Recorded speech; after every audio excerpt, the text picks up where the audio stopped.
الله لكما وبارك عليكما وجمع بينكما في خير. Bismillahirrahmanirrahim. Assalamualaikum warahmatullahi wabarakatuh. Innal hamdalillah nahmaduhu wa nasta'inuhu wa nastaghfiruh wa na'udzu billahi min shururi anfusina wa sayyiati a'malina. May yahdihillahu fala mudilla lahu wa may yudlil fala hadiya lahu. Asyhadu an la ilaha illallah wahdahu la syarika lah wa asyhadu anna Muhammadan abduhu wa rasuluh alladzi la nabiyya ba'da. Allahumma shalli wa sallim ala hadan nabiyil karim wa ala alihi wa ashabihi ajma'in, amma ba'd. Wa qala Allah ta'ala fi kitabihil karim, a'udzu billahi minasy syaithanir rajim. Wa idza sa'alaka 'ibadi 'anni fa inni qarib ujibu da'watad da'i idza da'ani falyastajibu li wal yu'minu bi la'allahum yarshudun. Wa qala aydan wa la ta'kulu amwalakum bainakum bil batili wa tudlu biha ilal hukami ta'kulu fariqan min amwalin nasi bil ithmi wa antum ta'lamun. Shadaqallahul azim. Bapak, Ibu, dan juga pemirsa di rumah yang menyaksikan via internet, alhamdulillah pada sore hari ini kita dapat bertemu kembali, berkumpul di tempat ini untuk melaksanakan salah satu acara rutin yang diselenggarakan oleh Hotel Haris, buka saum berjamaah atau iftar jamaah yang sudah berlangsung masuk pada hari yang ke-24. Mudah-mudahan senantiasa ada dalam ridha Allah Subhanahu wa ta'ala. Hadirin wal hadirat rahimakumullah. Allah Subhanahu wa ta'ala menjelaskan tentang syariat ibadah saum di dalam Al-Quran hanya dalam 6 ayat, yaitu yang terdapat di dalam surah Al-Baqarah ayat 183 sampai dengan 188. Dari ke-6 ayat itu, 2 ayat sepertinya tidak bersentuhan langsung atau tidak menyinggung secara langsung tentang ibadah saum, tetapi sangat erat kaitannya dengan ibadah saum. Barangkali Bapak atau Ibu ada yang tahu ayat berapa? Ikut saja ya. Lebih aman ikut saja ya. Bapak Ibu rahimakumullah, ya, ayat yang pertama yang tidak secara langsung menyebutkan tentang saum ataupun tata cara saum adalah di ayat 186. Kata Allah, wa idza sa'alaka 'ibadi 'anni fa inni qarib ujibu da'watad da'i idza da'ani falyastajibu li wal yu'minu bi la'allahum yarshudun. Dan apabila hambaku bertanya kepadamu tentang aku, fa inni qarib, maka sesungguhnya aku ini dekat, kata Allah. Ujibu da'watad da'i idza da'an, aku mengijabah, aku mengabulkan doa orang yang berdoa apabila dia berdoa kepada. Tapi kata Allah, falyastajibu li, sambutlah seruanku, wal yu'minu bi, dan berimanlah kepadaku, la'allahum yarsyudun, mudah-mudahan mereka mendapat bimbingan.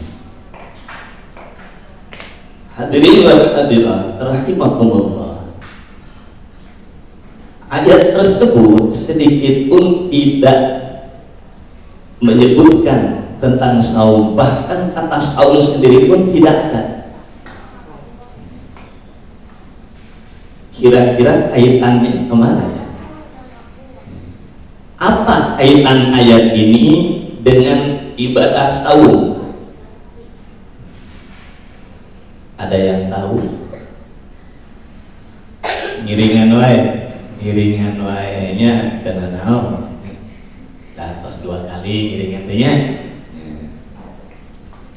Nah, sebelum sampai kepada kaitan ayat itu dengan ibadah saum, kita mulai dari penciptaan manusia. Manusia itu kan terdiri dari jasad dan ruh. Betul apa betul? Betul ya. Soalnya tidak ada pilihan. Kalau nggak betul ya betul gitu. Manusia terdiri dari ruh dan jasad. Nah, jasad manusia itu terbuat dari unsur tanah. Unsur tanah.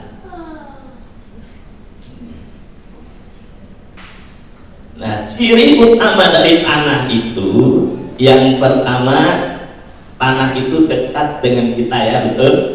Dekat. Yang kedua, tanah itu bisa diraba, bisa disentuh, bisa dipegang. Intinya tanah itu dekat dengan kita.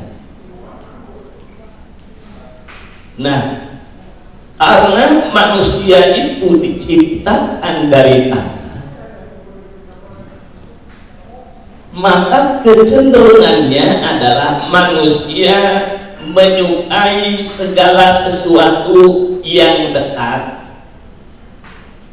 yang bisa langsung dirasakan, bisa langsung dinikmati. Setuju gak? Setuju ya? Saya ambil contoh biar lebih jelas.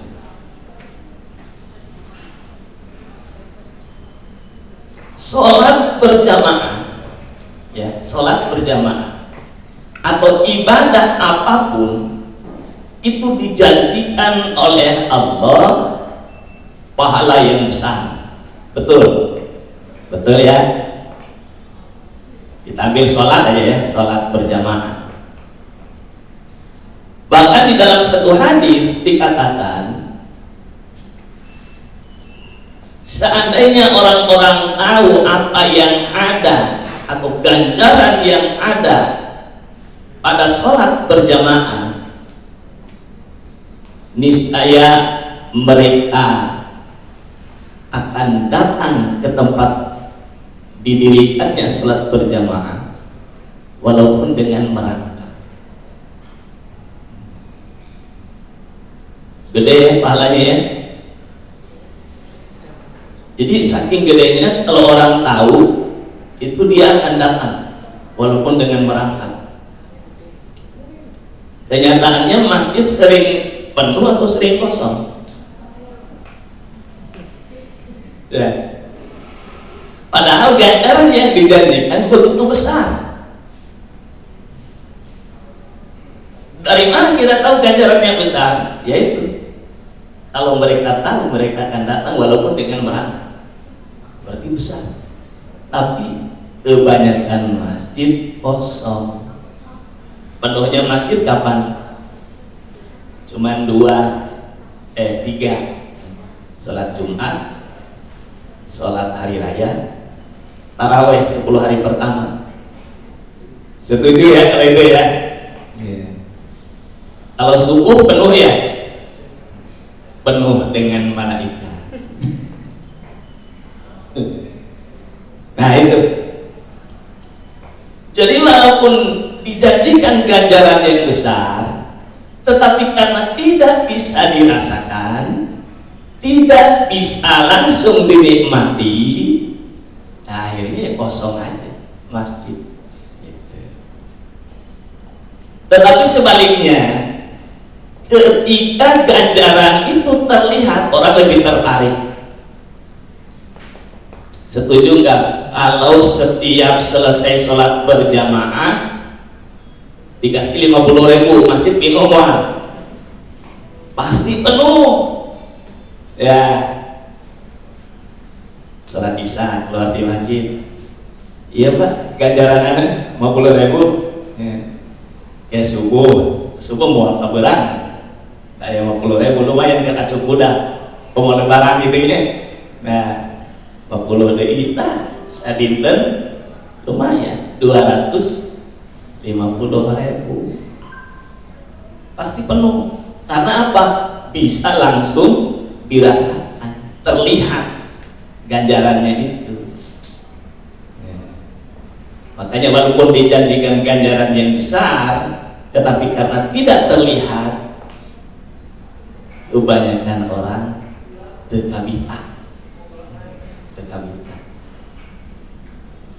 Nah ini palebah masalah ganjaran ini, yang goib ini, yang berbicara adalah iman. Kalau ukurannya ukuran duniawi, tidak akan ada orang yang mau. Tapi karena ukurannya iman, alhamdulillah masjid masih ada yang mau berjamaah, walaupun hanya 1 atau 2 sholat. Nah, itu jasad. Yang kedua, ruh. Ruh itu dari Allah. Jadi ruh yang ditiupkan dalam diri kita itu dari Allah. Ketika usia kandungan seorang ibu 4 bulan, betul 4 bulan Bu ya? Ya, soalnya saya belum pernah mengandung, jadi tidak apal gitu ya. Ibu-ibu yang tahu itu 4 bulan itu ditiupkan ruh. Wa nafakhtu fihi min ruhi. Aku tiupkan di dalamnya, di dalam jasad janin itu ruh dari aku. Ruh dari aku berarti ruh itu dari Allah. Karena ruh itu dari Allah, maka kecenderungannya ruh itu dekat dengan Allah. Pertanyaannya, kita merasa dekat nggak dengan Allah? Merasa dekat atau merasa jauh?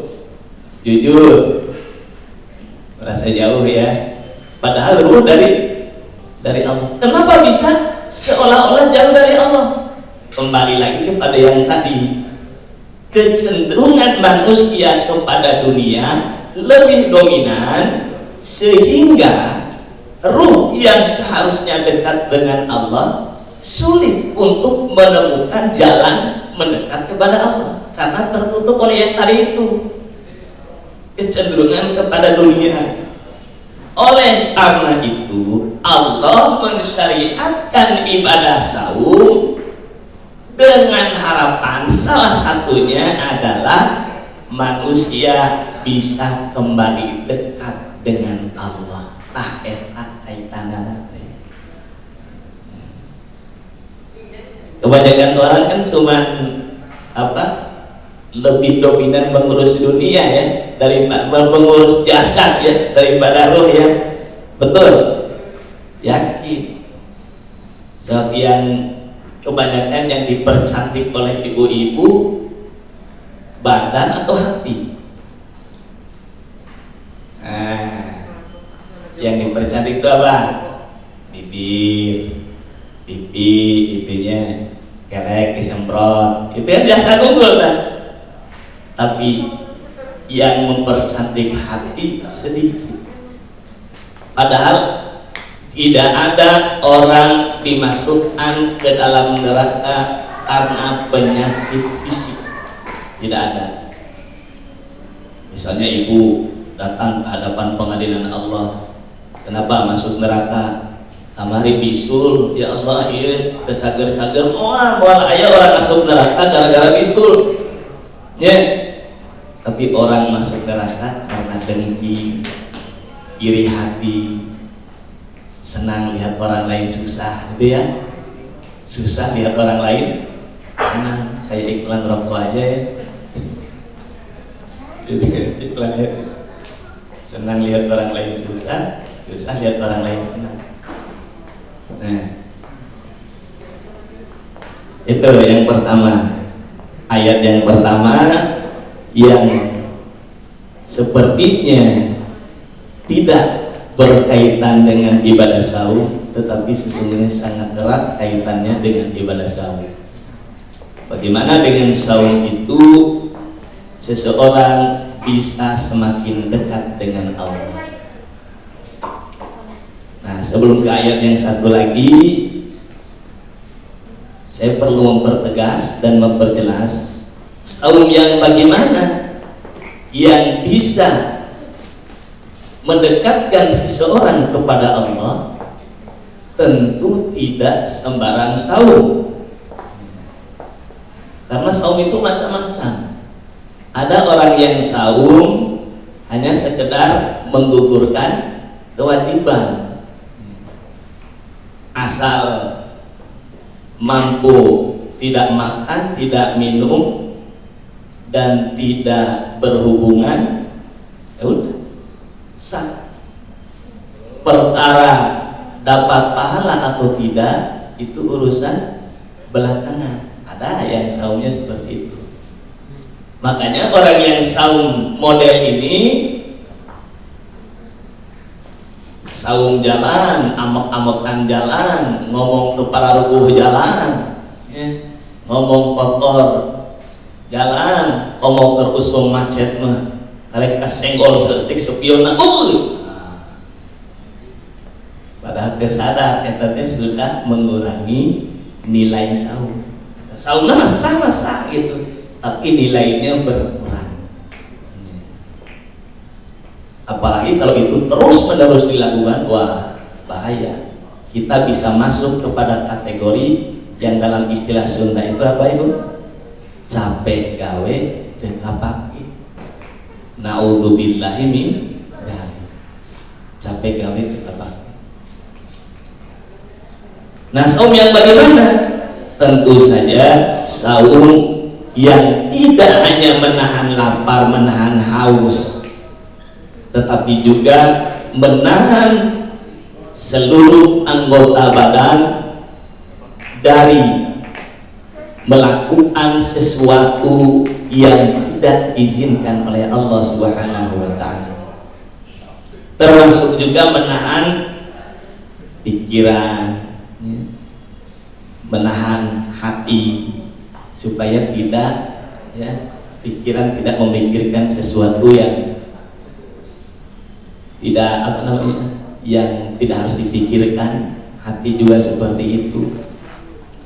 Nah, ketika saum yang seperti itu dilakukan, itulah yang disebutkan oleh Rasulullah kayaumi waladat dia akan bersih seperti pada hari dia dilahirkan oleh ibu. Bersih. Makanya yang Idul Fitri itu yang seperti itu. Ini hati-hati nih Idul Fitri ini ya. Saya bocorkan sedikit. Idul Fitri itu ada dua. Idul Fitri itu ada dua pengertiannya. Ada Idul Fitri, Id itu kembali, Fitri itu bersih, suci. Ya. Nah, seperti kata hadis, kullu mauludin yuladu alal fitrah fa abawahu ayyuhawidanihi aw yunasiranihi aw yumajjisani. Setiap yang dilahirkan bayi yuladu alal fitrah, dilahirkan dalam keadaan suci, bersih. Makna suci, makna fitri di situ adalah suci, bersih. Maka kedua orang tuanya lah yang menjadikan dia seperti Yahudi, seperti Nasrani, atau seperti Majusi. Ada lagi makna fitri yang kedua, itu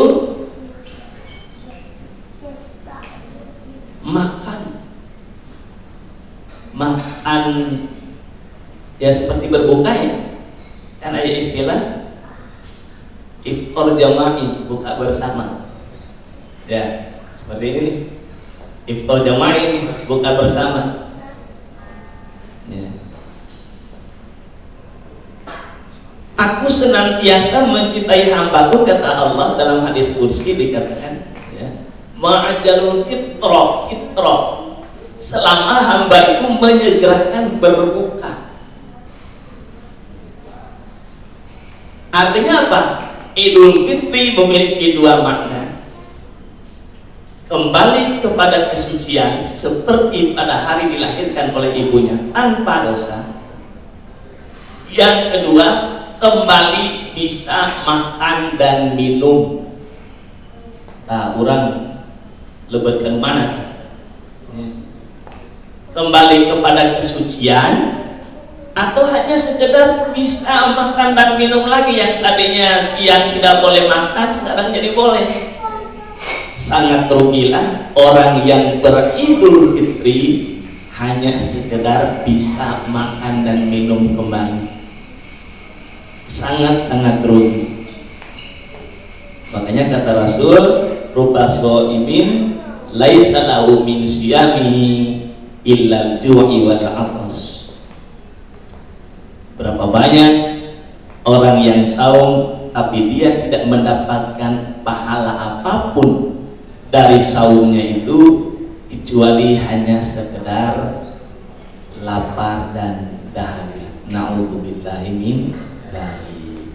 Mudah-mudahan kita masuk kelompok yang kembali kepada kesucian. Amin ya Allah ya Rabbal alamin. Nah, yang kedua, ayat tentang saum yang seolah-olah tidak berkaitan dengan saum itu terdapat di ayat yang terakhir dari rangkaian ayat saum, yaitu ayat 188. Kata Allah, wala ta'kulu amwalakum bainakum bil batili wa tudlu biha ilal hukami litakulu fariqam min amwalin nasi bil ithmi wa antum ta'lamun. Wala ta'kulu amwalakum bainakum, janganlah kalian memakan harta di antara kamu bil batili, dengan cara yang batil. Wa tudlu biha ilal hukami, dan menyogok para hakim, menyuap para hakim untuk memakan harta orang lain secara batil. Wa antum ta'lamun, padahal kamu tahu bahwa itu adalah dosa. Tidak ada sedikit pun menyinggung tentang saum, tetapi di dalam Al-Quran itu disatuainkan. Silakan saja nanti lihat di Al-Quran, itu disatuainkan. Nah, apa kaitan ayat ini dengan saum? Ketika orang itu melaksanakan saum sesuai syariat, di samping menjauhkan diri dari makan dan minum, juga memelihara diri dari memikirkan segala sesuatu, menahan anggota badannya dari melakukan sesuatu yang tidak diridhoi oleh Allah. Ketika itu sudah dilakukan, orang yang saum dengan cara seperti itu tidak akan mungkin mengambil yang bukan haknya. Itu jaminan dari Allah. Tidak akan mungkin orang yang melakukan saum dengan benar melakukan tindakan suap menyuap, karena dia tahu ar-rashi wal murtashi finnar, yang menyuap, yang menerima suap di neraka. Itu tidak akan mungkin dilakukan oleh orang yang saum. Itu pasti. Tapi gini kan loba kene nu korupsinya pansara kaum marnehanana teh. Nah, ayat Qur'annya teu benar atau maranehanana saumna teu benar. Yang pasti ayat Qur'an tidak ada yang dhaif, tidak ada yang lemah, pasti benar. Ayat Quran pasti benar karena Allah maha benar. Allah tidak akan mungkin mengingkari apa yang difirmankannya. Berarti kemungkinan yang kedua, orang itu saumnya belum karena Allah. Saumnya tidak karena Allah, saumnya tidak dijalankan dengan benar, nafsu masih tetap dikedepankan. Itu pasti. Karena Allah sudah menegaskan innallaha la yukhliful mi'ad. Allah tidak mengingkari janjinya. Apa yang dijanjikan oleh Allah di dalam Al-Qur'an bahwa orang yang saum itu pasti takwa, itu pasti. Oleh karena itu kalau ada orang yang saum tapi masih kene cara itu teh berarti saumnya can benar. Rasulullah Shallallahu Alaihi Wasallam menegaskan, man shoma Ramadana imanan wa ihtisaban ghufira lahu ma taqaddama min dhanbi. Siapa yang saum Ramadan imanan, motivasinya itu adalah iman, tidak ada yang lain, wa ihtisaban, dan mengharapkan pahalanya hanya dari Allah, ghufira lahu ma taqaddama min dhanbi, pasti diampuni dosa-dosanya yang telah lalu. Berarti saum yang benar itu adalah saum yang didorong oleh keimanan sehingga melahirkan pelaksanaan ibadah saum yang benar dan juga mengharapkan ganjarannya hanya dari Allah. Ketika itu sudah dilakukan, orang itu tidak akan mungkin mengambil yang bukan haknya, melakukan tindakan korupsi, tidak akan mungkin melakukan suap menyuap, karena Allah sudah menjamin wala ta'kulu amwalakum bainakum bil batil, jangan memakan harta di antara kalian dengan cara yang batil, karena kalian sudah melakukan ibadah saum. Itu kaitannya, sangat erat kaitannya dua ayat tersebut dengan ibadah saum. Yang pertama tadi ayat 186 bahwa ibadah saum akan mampu mendekatkan seseorang kepada Allah, dan yang kedua ibadah saum akan mampu menghindarkan seseorang dari melakukan perbuatan-perbuatan yang melanggar aturan Allah, khususnya dalam hal ini tidak akan melakukan suap menyuap, tidak akan mengambil yang bukan haknya walaupun hanya secuil, dan secuil juga bukan hak kita. Makanya jangan dibiasakan. Kalau kita pelajari kisah hidup orang-orang soleh terdahulu, itu luar biasa. Sebutir kurma saja dimakan itu minta dihalalkan kepada yang punyanya. Kita yang sebiji kurma apalagi semiliar kurma itu ya, harusnya lebih dicari lagi kehalalannya. Gitu. Sebiji kurma saja itu ingin dihalalkan. Ini orang-orang soleh terdahulu. Nah, oleh karena itu mari kita sungguh-sungguh di dalam menjalankan ibadah saum ini, sehingga akan mampu menjadikan ibadah saum yang membuat kita semakin dekat dengan Allah dan membuat kita mampu menjauhkan diri dari segala perbuatan yang merusak dan membawa kepada kemurkaan dari Allah Subhanahu wa Ta'ala. Itu saja, mudah-mudahan bermanfaat, dan marilah kita akhiri dengan memanjatkan doa kepada Allah Subhanahu wa Ta'ala. Semoga ibadah saum kita pada hari ini diterima oleh Allah Subhanahu wa Ta'ala. Begitu juga ibadah saum pada hari-hari sebelumnya dan ibadah saum pada hari-hari yang akan datang. Amin ya Allah ya Rabbal Alamin. Allahumma salli ala sayyidina Muhammadin wa ala alihi wa sahbihi wa sallim ajma'in. Amin ya Allah ya Rabbal Alamin. Alhamdulillahi Rabbil Alamin, hamdan yuwafi ni'amahu wa yukafi'u mazidah. Ya Rabbana wa lakal hamdu kama yanbaghi li jalali wajhikal karimi wa 'azimi sultanik. Allahumma Rabbana ighfir lana dhunubana wa liwalidayna warhamhuma kama rabbayana shighara waghfir lil mu'minina wal mu'minat wal muslimina wal muslimat al ahya'i minhum wal amwat bi rahmatika ya arhamar rahimin. Allahumma arinal haqqa haqqan warzuqna ittiba'ah wa arinal batila batila warzuqna ijtinabah. Allahumma inna nas'alukal huda wat tuqa wal afafa wal ghina. Allahumma laka sumtu wa bika amantu wa ala rizqika aftartu bi rahmatika ya arhamar rahimin. Rabbana atina fid dunya hasanah wa fil akhirati hasanah wa qina adzabannar wa adkhilnal jannata ma'al abrar ya aziz ya ghaffar ya rabbal alamin. Amin ya Allah ya rabbal alamin.